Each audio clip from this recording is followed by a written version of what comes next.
Hello दोस्तों, कैसे हैं आप लोग। इस वीडियो में हम लोग देखेंगे कि आप Patna high court bar council में कैसे रजिस्ट्रेशन करा सकते हैं एडवोकेट के लिए। तो चलिए शुरू करते हैं।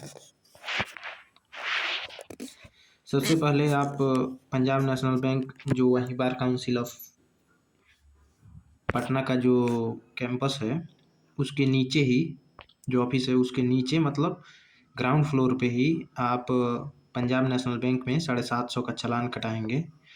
चालान कटाने के बाद आपको इस प्रकार का जो है बिल मिलेगा, ठीक है।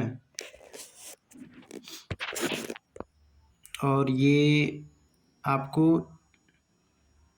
2 कॉपी इसका मिलेगा। देखिए, 2 कॉपी मिलेगा। एक कॉपी जब मतलब 2 या 3 कॉपी मिलता है, जिसमें एक कॉपी जमा हो जाता है पंजाब नेशनल बैंक के पास और एक कॉपी आपके पास रहता है इसका, और एक कॉपी इसका जो है बार काउंसिल ऑफ इंडिया के पास जमा हो जाता है, ठीक है।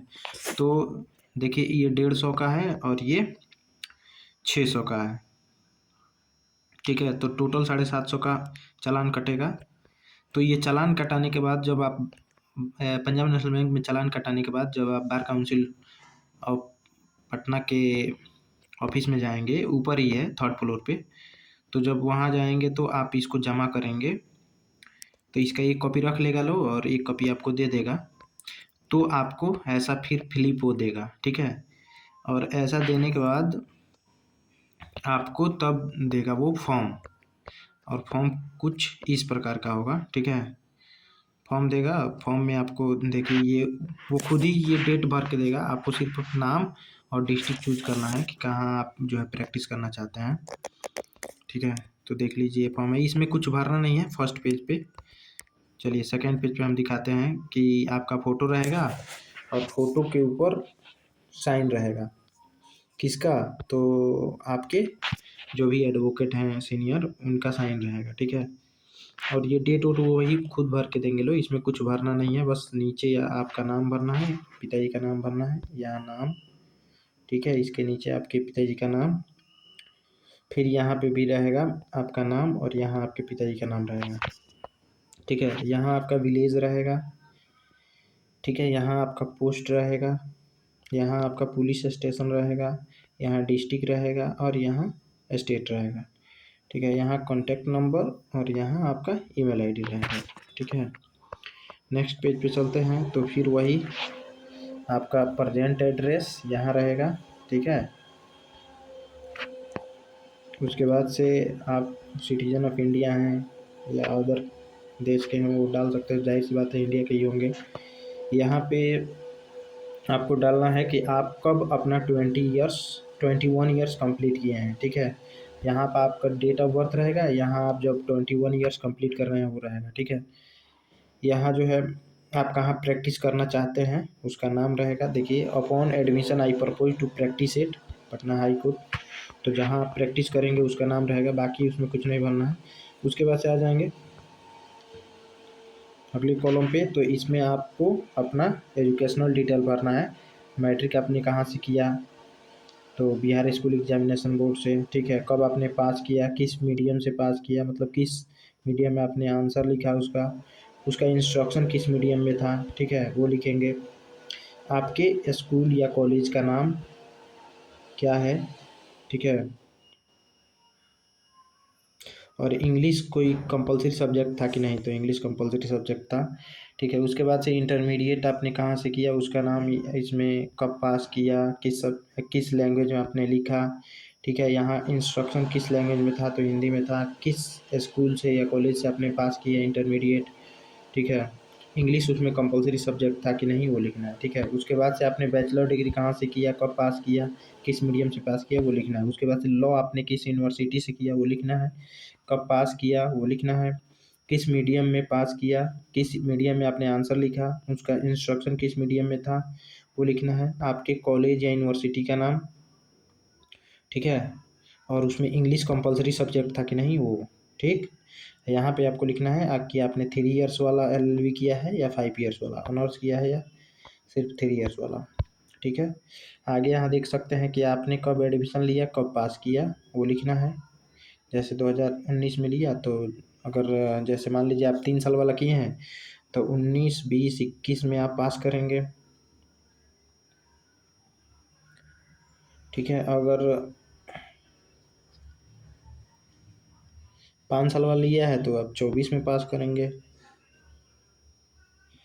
उसके बाद से यहाँ पे क्या लिखना है कि आपके का नाम क्या है, किस यूनिवर्सिटी से पास किए हैं, पार्ट 1 2019 से 2020 ये सब, पार्ट 2 2020 से 2021 ये सब लिखना है आपको। ठीक है।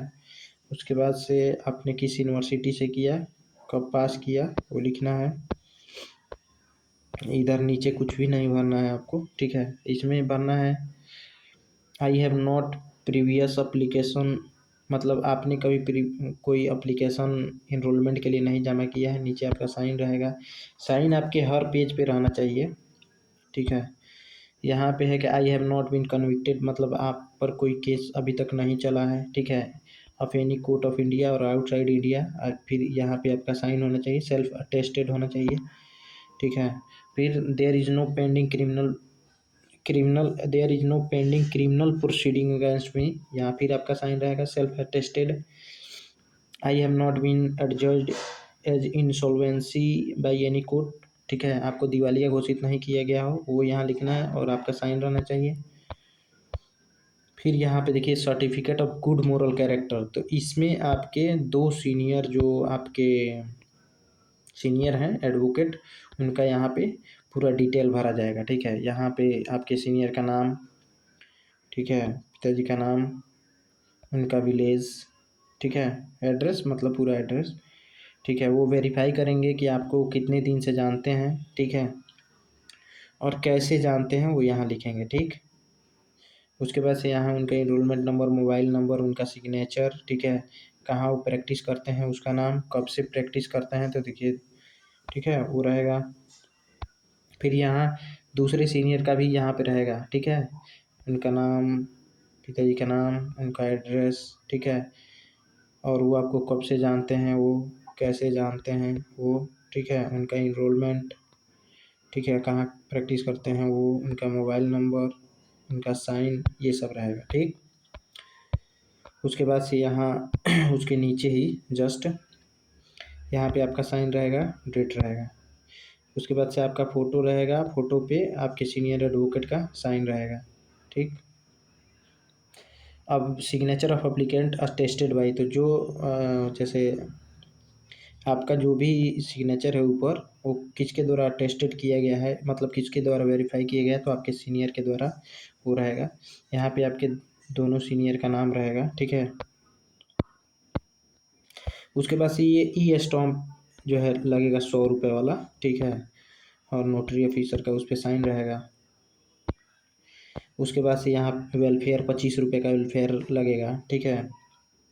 फिर उसके नीचे एफिडेविट मतलब डिक्लेरेशन रहेगा कि आपने जो भी लिखा है वो पूरा एकदम सही है। ठीक है। यहाँ पे आपका नाम रहेगा, ठीक है, पिताजी का नाम रहेगा, रेसिडेंस रहेगा, पोस्ट ऑफिस रहेगा, पुलिस स्टेशन रहेगा और डिस्ट्रिक्ट रहेगा। ठीक।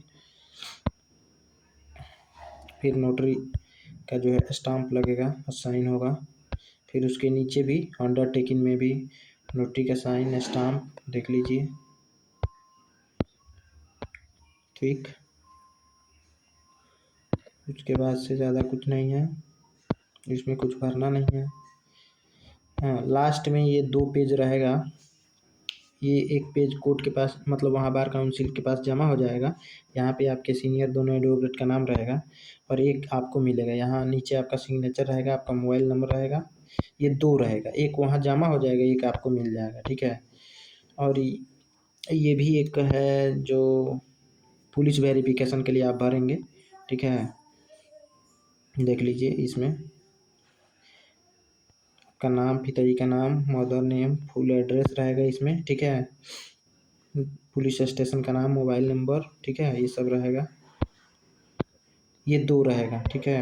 एक ये भी 2 रहेगा क्योंकि एक एसपी के द्वारा वेरीफाई किया जाएगा और एक आपके नियरेस्ट जो आपके एरिया का जो थाना है उसके द्वारा वेरीफाई करके बार काउंसिल ऑफ इंडिया के पास जमा होगा।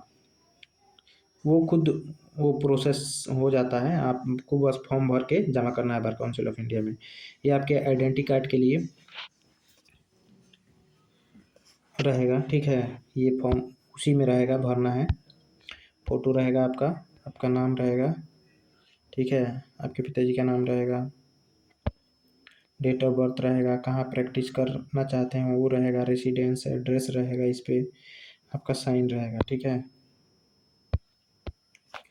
और जब आप फॉर्म जमा करेंगे तो आपको 5 फ़ोटो देना है, ठीक है। 5 फ़ोटो ऐसा फुल ड्रेस में आपको 5 फ़ोटो देना है, ठीक है। और अगर पटना बार काउंसिल में आप इनरोलमेंट करा रहे हैं तो उसमें 2 फाइल ट्रांसपेरेंट 2 फाइल लगेगा, और आपका पूरा डिग्री जो भी 10th 12th का और ग्रेजुएशन का डिग्री मार्कशीट सब ओरिजिनल लगेगा, ठीक है। और जिस कॉलेज से आपने LLB फाइनल किया है वहाँ से कैरेक्टर सर्टिफिकेट लगेगा, ठीक है, ये सब लगेगा। So thanks for watching.